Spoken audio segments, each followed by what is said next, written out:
ગયા છેલ્લા સત્સંગમાં શ્રી વ્રજેશ નામ રત્નાવલીના ક્રમમાં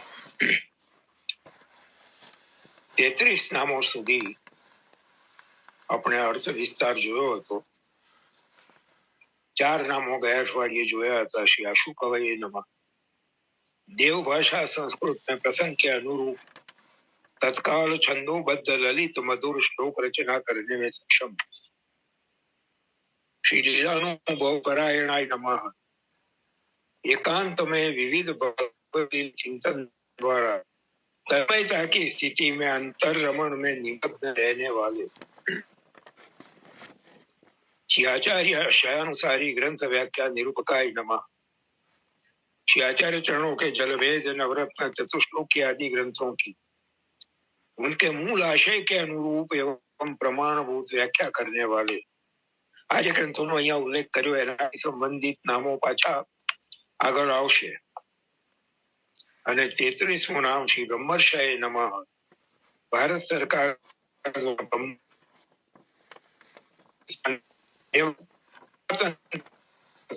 को अमूल्य प्रदान के कारण भी ब्रह्मर्षि स्वरूप. આ રીતે આપણે 33 નામોનું યથાધિકાર આપણે અવગાહન કર્યું હતું અને એના દ્વારા આપ શ્રીના સ્વરૂપની અલૌકિકતાને કંઈક અંશે સમજવાનો પ્રયત્ન કર્યો હતો. આજે 34મું નામ જોઈએ. શ્રી સ્વવંશ કીર્તિ વિવર્ધનાય નમઃ.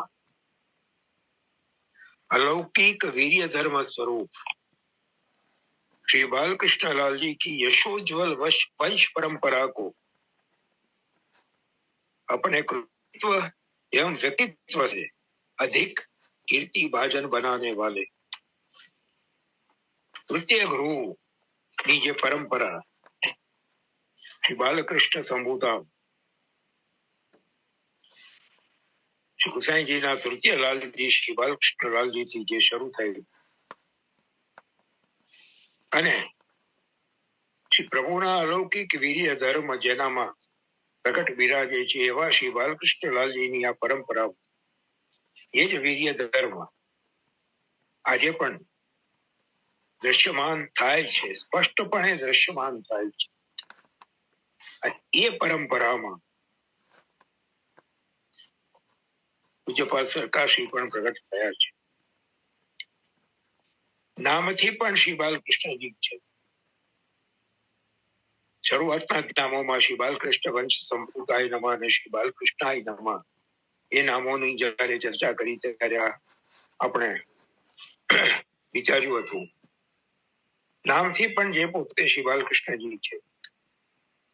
આ વંશની જે યશોજ્વલ પરંપરા રહી છે, કાંકરોલીનો ઇતિહાસ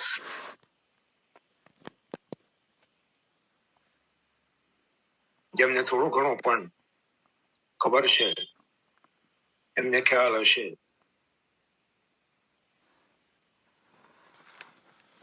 નાથદ્વારામાં શ્રીજીની સેવામાં કઈ પણ વ્યવધાન આવે નાથદ્વારાના તિલકાશ્રીને કોઈ પણ પ્રકારની સમસ્યા સામનો કરવામાં આવે ત્યારે તૃતીય ગૃહના તિલકાયતોએ પોતાનું સૌભાગ્ય સમજી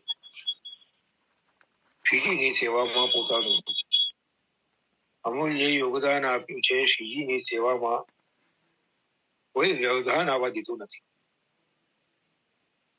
એ યશોજ્વલ પરંપરાનું એક જ ઉદાહરણ જોઈએ. જસવંતરાવ હોલકરના આક્રમણને કારણે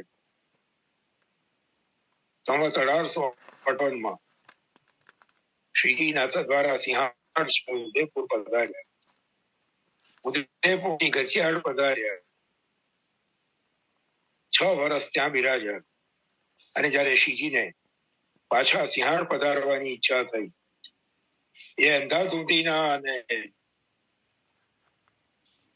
અસલામતીના સમયમાં શ્રીજીને ઘસિયાળથી સિંહાડ પાછા પધરાવવા કોઈએ બીડું ના જડ્યું ત્યારે તૃતીય વૃતના 8મા તિલકા શ્રી નંદ મહોત્સવ ભરાય.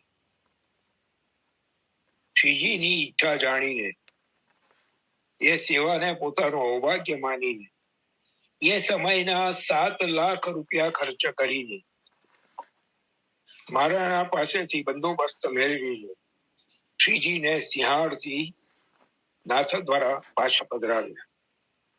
1864 અને 1864 દિવસે ફરી પાછા શ્રીજી પોતાના મંદિરમાં નાથ દ્વારામાં પાઠ બિરાજ્યા. આ સેવાથી પ્રસન્ન થઈ શ્રીજીએ જે વરદાન આપ્યું અનુસાર એ પણ દરેક દશેરાના દિવસે દર વર્ષે ભાવનાત્મક રૂપે શ્રી ગોવર્ધન ધરણ શ્રીનાથજી કાંકરોલી પધારે છે. શ્રીનાથજીના ભાવનાજી પધારે છે. દ્વારકાધીશ પ્રભુના સાથે બિરાજીને રાજભોગ આરોગે છે અને ત્યાર પછી આપ પધારી જાય ત્યાર પછી દર્શન ખુલે છે. આ પ્રકાર આજે પણ ચાલુ છે. આ સેવાથી પ્રસન્ન થઈને શ્રીજીએ પોતાના પ્રસાદી વેણુજી શ્રી બ્રજભૂષણજીને પધરાવી આપ્યા અને આજે પણ કાંકમાં બિરાજે છે. આ યશોજ્વલ પરંપરા પૂજ્યપાદ સરકારશ્રીએ પોતાના કૃતિત્વથી જે ગ્રંથોની રચના કરી છે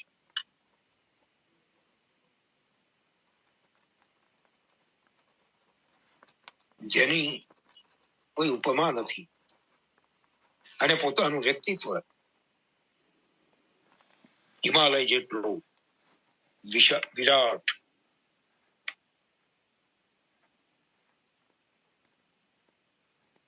એ વ્યક્તિત્વ અને કૃતિત્વ દ્વારા આ તૃતીય ગુરુની પરંપરા એનો જે યશ છે એની જે યશ પતાકા આકાશમાં ફરકી રહી છે એને અધિક ઊંચી કરી છે એમાં કોઈ સંશય નથી.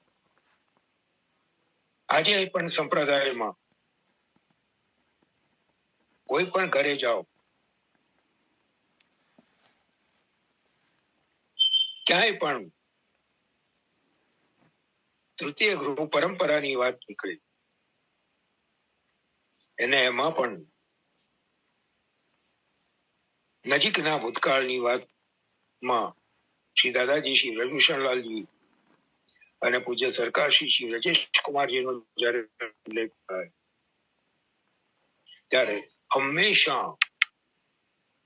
હંમેશા અત્યંત આદરપૂર્વક આ બે મહાનુભાવોના નામોનો ઉલ્લેખ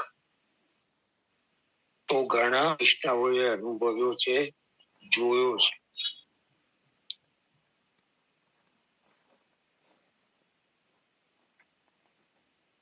સંપ્રદાયના ઘણા ઘરોમાં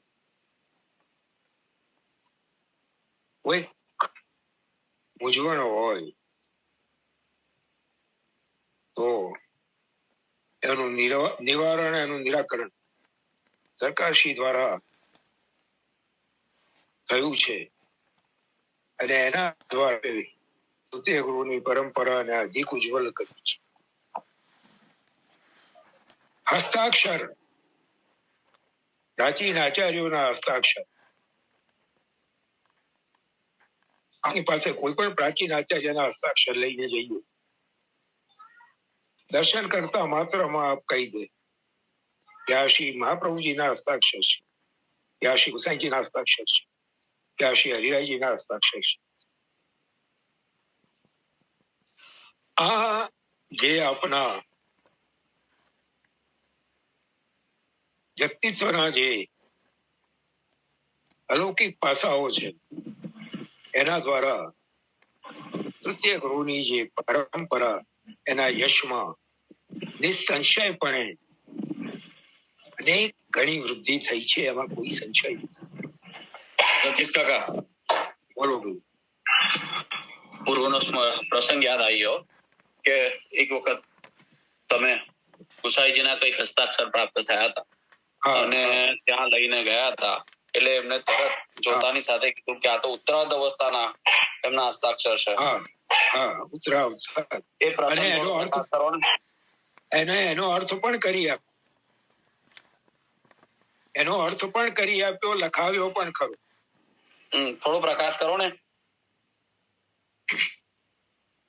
પ્રાચીન સમયમાં લખવાની જે પદ્ધતિ હતી એમાં અત્યારની જેમ વચ્ચે વિરામ ચિહ્નો, પંક્ચ્યુએશન માર્ક, અલ્પ વિરામ કે પૂર્ણ વિરામ કે એવું આવતું નહોતું. પેરેગ્રાફ જુદા આવતા નહોતા, સળંગ જ લખાતું. એટલે પ્રાચીન સમયના હસ્તાક્ષરને વાંચવા, ઉકેલવા, એનો અર્થ સમજવો એ બહુ જ ઝીણવટ ભર્યું અને કાબેલિયત ભર્યું કામ. અને એ સામર્થ્ય, એ અદભુત એક કુશળતા, નિપુણતા પૂજ્યપાદ સરકારશ્રીમાં જોયું. અને શ્રી વાગીશ કુમારજીના મુખે સાંભળ્યું છે કે કોઈ પણ ઠેકાણે જ્યાં પ્રાચીન અક્ષર પ્રાપ્ત થાય અને જેને પ્રાપ્ત થયા હોય એને ઉકેલી ના શકે અથવા સમજી ના શકે તો એ લઈને સરકારશ્રી પાસે આવે અને સરકારશ્રી એનો તરત એને વાંચી આપે, એનો અર્થ સમજાવી આપે અને એ કોના હસ્તાક્ષર છે એ પણ તરત કહી આપે. એ અદભુત કૌશલ્યાક્ષીમાં બિરાજમાન અનુભવ્યું છે. એટલે સ્વવંશ કીર્તિ વિવર્ધનાય નમઃ. કીર્તિને કેટલે પ્રકારે વધારી છે.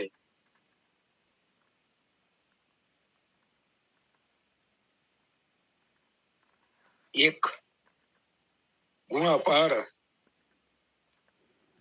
રસના એક મુખ એક કહાલો કહીએ એવી સ્થિતિ છે.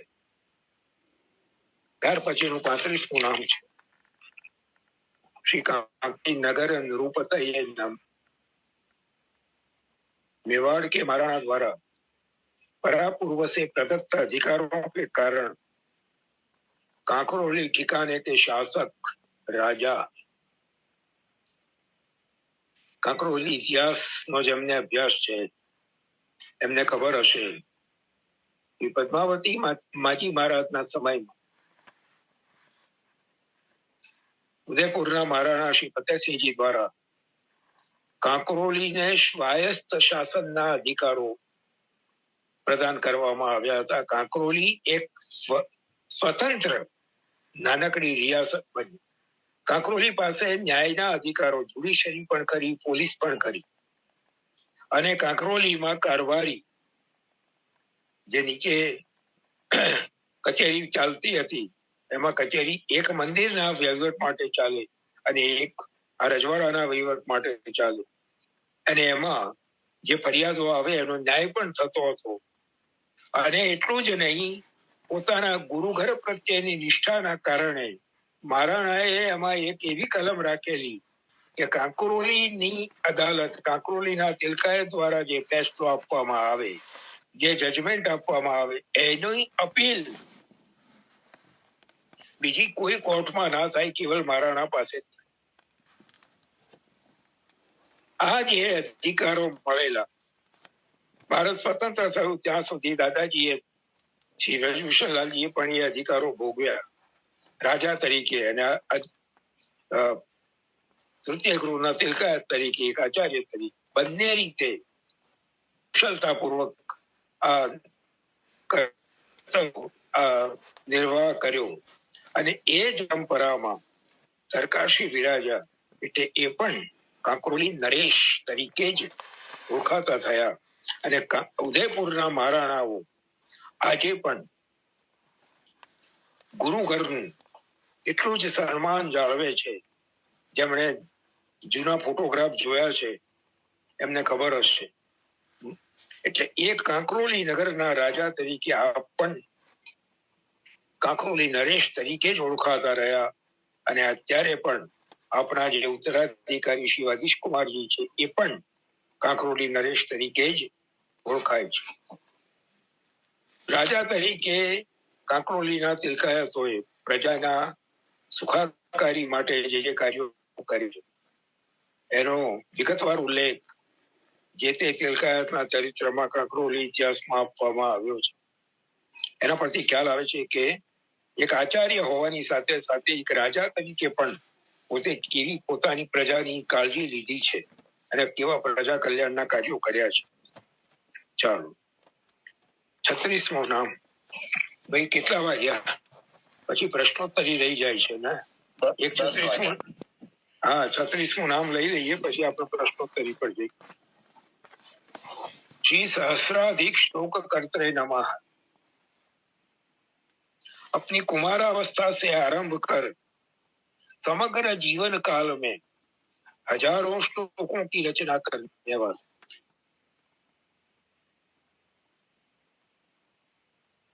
आज ते कालનો કઈ નથી એ છે પૂર્વનો સ્નેહ. એમ આપશ્રીના જીવન ચરિત્રમાં એવું નથી કે પ્રૌઢાવસ્થામાં કે વૃદ્ધાવસ્થામાં શ્લોકોની રચના કરી હોય. કુમારાવસ્થાથી શ્લોક રચના આપશ્રી દ્વારા થતી રહી છે. જીભાવ નિકુંજમાં એવા કેટલાક શ્લોકો છે કે જે આપણે કુમારાવસ્થામાં રચ્યા છે. એમાં શ્રી દ્વારકાધીશ પ્રભુ વિજયાદશમીના દિવસે, દશેરાના દિવસે જે વસ્ત્ર શૃંગાર ધારણ કરે છે, જે આયુધો ધારણ કરે છે, અસ્ત્ર શસ્ત્ર ધારણ કરે છે, એનું વર્ણન કરતો એક સુંદર શ્લોક છે. ભાવ નિકુંજમાં આપેલો છે, સાથે એનો અર્થ પણ આપેલો છે. એ શ્લોક આપે આજ્ઞા કરી હતી કે આપ 10-12 વર્ષના હતા ત્યારે રચ્યું છે. એટલે ત્યારથી લઈને ભૂતલ પર બિરાજ્યા ત્યાં સુધી કદાચ છેલ્લો એકાદ મહિનો હોસ્પિટલમાં રહ્યા એને છોડીને ભૂતલ પર બિરાજ્યા ત્યાં સુધી શ્લોક રચના, ગ્રંથ રચના, લેખન કાર્ય સતત ચાલતું રહ્યું છે. ગણતરી કરવા જઈએ તો હજારો શ્લોક, એટલું વિપુલ સાહિત્ય આપે પ્રગટ કર્યું છે અને સંપ્રદાયને આપ્યું છે. સતીશ કાકા, સતીશ કાકા બોલો બોલો. એટલે હું સાક્ષી રહ્યો છું.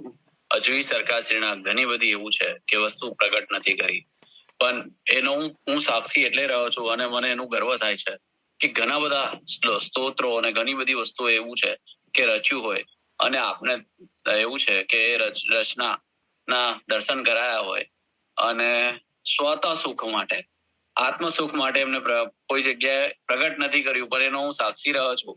અને તમને તરત આમ જયારે પણ આપણે જઈએ તરત એ કાઢીને બોલાવીને તમને એ રચનાઓને એવું છે કે એમને દરેક વાર એવું છે કે વંચાય છે.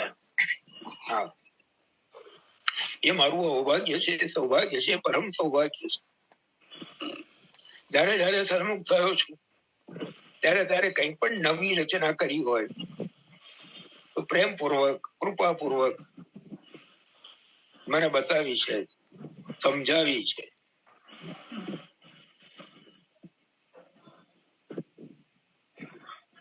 કૌશના ગુણ અપાર અમુક એક કહાલો કહીએ એવી સ્થિતિ છે. હજારો શ્લોકો રચ્યા છે આપે. એટલું અદભુત અને અલૌકિક સાહિત્ય સંપ્રદાયને પ્રદાન કર્યું છે. એનો જો લાભ ના લઈએ, એના દ્વારા આપશ્રીના સ્વરૂપને ઓળખવાનો પ્રયત્ન ના કરીએ તો એ આપણું દુર્ભાગ્ય, બીજું કાંઈ નહીં.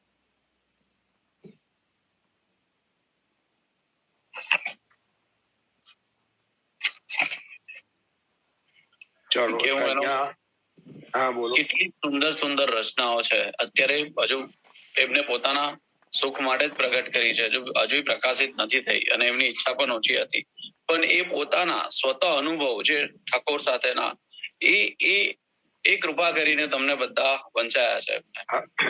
અને એમાં જે દિવ્ય અનુભૂતિ નામનું સ્તોત્ર જે રચના છે, મુંબઈ થી બાય રોડ વડોદરા આવતા રસ્તામાં જે દ્રશ્યો આપણે જોયા અને એના ઉપરથી જે સ્ફુરણ થયું, જે અનુભવ થયા અને એને જે સ્તોત્રમાં આપણે કર્યા છે, એ તો કવિત્વ શક્તિની પરાકાષ્ઠા છે. સાચી વાત છે. વિનંતી કરી અને પ્રગટ કરવાની અનુમતિ પ્રદાન કરો ત્યારે આપણે ના પાડી કે લોકો નહીં સમજી શકે અને અર્થનો અનર્થ કરશે, એટલે આપણે આજ્ઞા ના આપી. બાકી જો એટલે એવી તો ઘણી રચનાઓ છે. ચાલો, તો આજે અહીંયા આપશીની નામાવલીના ક્રમને અહીંયા વિરામ આપીએ. થોડા જે 2-4 પ્રશ્નોની ચર્ચા થાય એ કરીએ. એટલે આજે આપણે 36 શ્લોક સુધી પહોંચ્યા. બરાબર. હવે આગળ તમારું સૌભાગ્ય છે સતીશ કાકા કે વાઘપતિની એટલી કૃપા કે આ સરકારશ્રીના નામોની રચના તમારા જોડે શ્રી ઠાકોર અને વલ્લભે કરાઈ.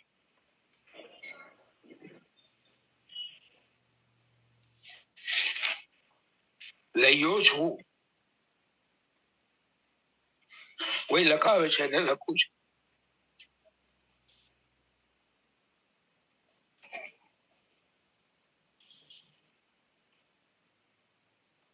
એક ચાવી આપી છે,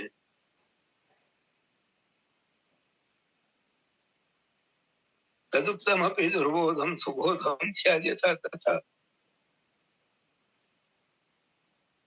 આપશીના વિષયમાં કંઈ પણ વિચારવાનું હોય, આપશીના વિષય, આપશીની કોઈ કૃતિનો અનુવાદ કરવાનો હોય, કંઈ પણ આપશીના વિશે લખવાનું હોય, કંઈ પણ આપશીથી સંબંધિત કંઈ પણ કાર્ય હોય, બસ મનથી આપને દંડવત કરીને એક સર્વોત્તમ સ્તોત્રનો પાઠ કરવા, જે સુબોધ થઈ જાય. એ દુર્બોધ પણ સુબોધ થઈ જાય. કયા કયા અનુભવની વાત કરું છું? મને ઘણી વાર ડર એ લાગે છે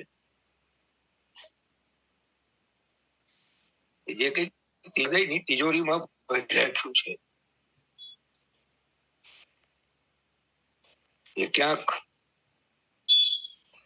ખાલી ના થઈ જાય. પ્રકટ કીએ રસ જાય એની બહુ બીક લાગે છે. પણ એક વસ્તુ છે કે આજે પ્રગટ થઈ રહ્યું છે, બોલાઈ રહ્યું છે, એની પાછળનો હેતુ આ જીવનું કોઈ બળાઈ નથી, આ જીવની કોઈ મોટાઈ નથી, આ જીવનું કોઈ પણ નથી. એની પાછળનો હેતુ કેવો છે કે આપટીના સ્વરૂપને વૈષ્ણવો એક સમજે. કેવા મહાનુભાવના, કેવા દિવ્ય વ્યક્તિત્વના આપણે સદેહે દર્શન કર્યા, સાનિધ્ય પામ્યા, એ આપણને રિયલાઇઝ થાય.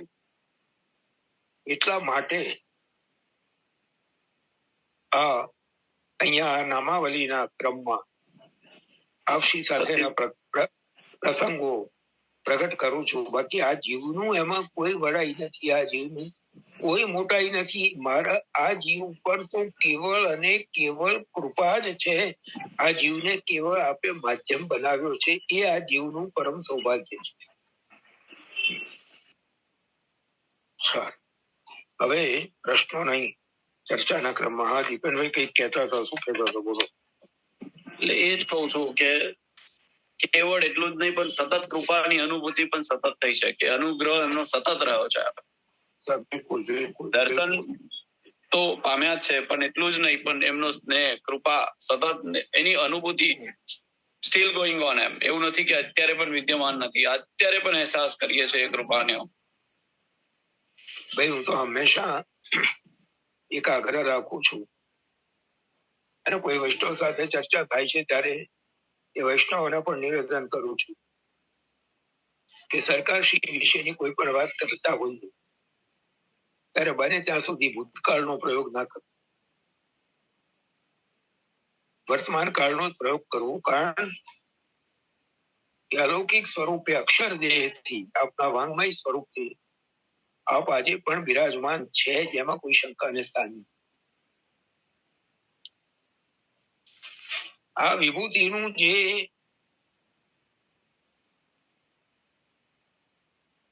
તેજો મંડળ છે, જેને ઓરા કહીએ છીએ અંગ્રેજી, એ ઓરા વાતાવરણમાં આજે પણ અનુભવી શકાય છે. એટલે બને ત્યાં સુધી મારો તો એવો આગ્રહ હોય છે કે બને ત્યાં સુધી આવશી વિશે કોઈ પણ વાત કરીએ ત્યારે ભૂતકાળનો પ્રયોગ ના કરવો, વર્તમાન કાળનો પ્રયોગ કરવો. ચાલો, હા, હવે 8 જ મિનિટ રહી છે. ક્યાં સમય પૂરો થઈ જાય છે ખબર નથી પડતો. ગીતાબેન દાણીના પ્રશ્નો, ભાઈ ગયા વખતે આપણે કોઈ પણ પ્રશ્ન, હા બરાબર, તમારી માર્કેટિંગ સ્કિલ ને વંદન. હા ભાઈ, પણ ભવિષ્યને વધારે આનંદ થશે. હા એ બરાબર છે, બરાબર છે. પણ જે જયંતિ કાકા પછીનો ક્રમ તમે લઈ લો એમ. હા બરાબર છે. એટલે હું છૂટો પણ જો પ્રભુ જેમ ઉત્તમ વસ્તુના ભોગતા છે ને એવી રીતે વૈષ્ણવ પણ ઉત્તમ વસ્તુના ભોગતા. હા હા હા, બરાબર છે, બરાબર. સારું સારું, આપણે પછી ચર્ચા કરીશું. હમણાં ગીતાબેન દાણીના પ્રશ્નો ગયા અઠવાડિયે આપણે લીધા નથી ને, ગયા સત્સંગમાં ચાલુ નતા કરી શક્યા. શ્રી મહાપ્રભુજીએ નાદ સૃષ્ટિ એટલે વૈષ્ણવને શું આજ્ઞા કરી, એમનો પહેલો પ્રશ્ન. આની ચર્ચા કરી હતી આપણે, નથી કરી? અધૂરું હતું એટલે ત્યાં અટકી ગયા હતા આપણે. હા, એટલે મારી સમજ એવી છે કે નાદ સૃષ્ટિ હોય કે બિંદુ સૃષ્ટિ હોય, શ્રી મહાપ્રભુજીની આજ્ઞાઓ બંને માટે કોમન છે. નાદ સૃષ્ટિને માટે કોઈ અલગ આજ્ઞા કરી હોય કે બિંદુ સૃષ્ટિ માટે કોઈ અલગ આજ્ઞા કરી હોય, એવું મને તો કઈ સમજમાં હજી સુધી આવ્યું નથી. મારી સમજ પ્રમાણે તો આચાર્ય ચરણોના જે કઈ ગ્રંથો છે ને, એ ગ્રંથોમાં જે દેશો છે, જે આજ્ઞાઓ છે, જે કઈ જીવન પદ્ધતિ આચાર્ય ચરણોએ બતાવી છે પુષ્ટિમાં આવેલા જીવો માટે, એ બિંદુ સૃષ્ટિ અને નાદ સૃષ્ટિ બંને માટે એક જ છે, અલગ છે જ નહીં. એટલે મારી સમજ પ્રમાણે તો આચાર્ય ચરણોની જે કઈ આજ્ઞાઓ છે એ બધી જ નાદ સૃષ્ટિને જેટલી લાગુ પડે છે એટલી જ બિંદુ સૃષ્ટિને લાગુ પડે છે. આપણે શિક્ષા સ્ટોકીની કદાચ શિક્ષા વાત કરી હતી કે જેની અંદર આચાર્ય ચરણોએ જે યથા બહિર્મુખાયુ એમ ભવિષ્ય કથંચન, આ જયારે આજ્ઞાઓ કરી છે 3.5 શ્લોકથી, ત્યારે એ સમયે આપશીના સન્મુખ બિંદુ સૃષ્ટિ અને નાદ સૃષ્ટિ બંને ઉપસ્થિત છે. શ્રી ગોપીનાથજી, શ્રી ગુસાઈજી પણ બિરાજમાન છે, અને દામોદરદાસજી આદિ જે અંતરંગ વૈષ્ણવો છે એ પણ બિરાજમાન છે. એટલે બિંદુ સૃષ્ટિ અને નાદ સૃષ્ટિ બંનેને સંબોધિત આચાર્ય ચરણોએ આ આજ્ઞા કરી છે. એટલે એ જ પ્રમાણે આપશીની જે પણ આજ્ઞાઓ છે, જે પણ ઉપદેશો છે, જે પણ સિદ્ધાંતો છે, એ બધા જ જેટલા નાદ સૃષ્ટિને એટલા જ સૃષ્ટિને પણ લાગુ પડે છે, એવી મારી સમજ છે. એમનો બીજો પ્રશ્ન છે, શ્રી મહાપ્રભુજી લૌકિક મનોરથો કેમ પૂર્ણ કરે છે?